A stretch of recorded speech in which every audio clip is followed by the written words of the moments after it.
क्या मेघनाद रावण से अधिक शक्तिशाली था? रामायण भगवान राम, हनुमान, रावण, बाली और कुंभकर्ण जैसे बड़े योद्धाओं से भरी हुई है। लेकिन रामायण में एक योद्धा इन सबसे ज्यादा शक्तिशाली था। एक बार अगस्त्य मुनि जब अयोध्या आए तो उन्होंने प्रभु श्री राम को बताया कि रावण का पुत्र मेघनाद ही इस संग्राम का सबसे ताकतवर योद्धा यानी सबसे शक्तिशाली राक्षस था।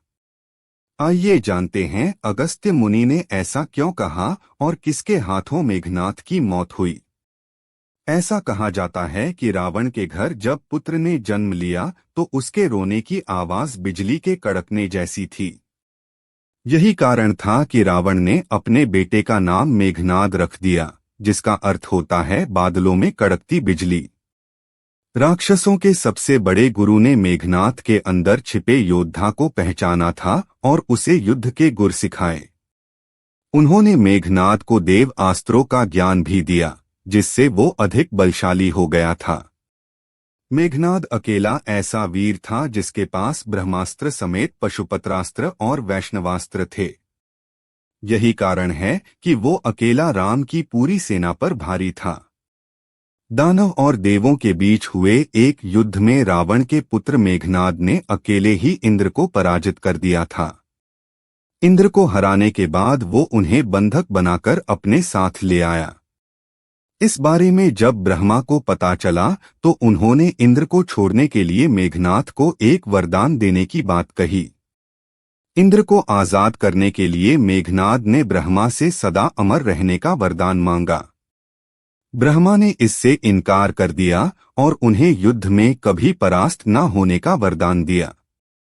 ब्रह्मा ने मेघनाद से कहा कि तुम्हें कभी कोई युद्ध में परास्त नहीं कर सकेगा, लेकिन हर युद्ध से पहले उसे अपने पार्थियांगिरा देवी के लिए यज्ञ करना होगा।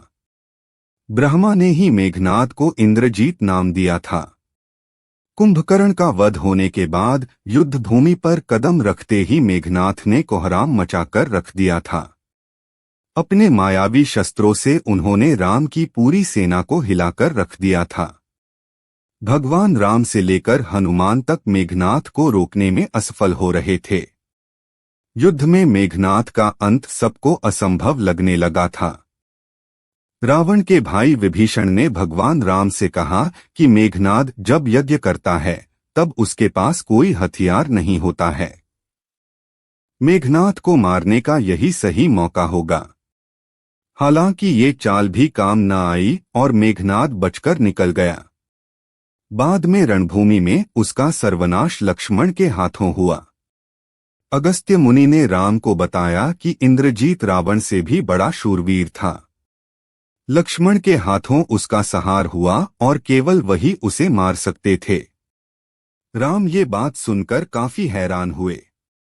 तब अगस्त्य ने बताया कि वरदान देते वक्त ब्रह्मा ने मेघनाद से कहा था कि उसका वध ऐसे योद्धा के हाथों ही हो सकता है जो 14 वर्षों से ना सोया हो। भगवान राम के पूछने पर लक्ष्मण ने बताया कि वनवास के समय वह 14 साल तक नहीं सोए थे।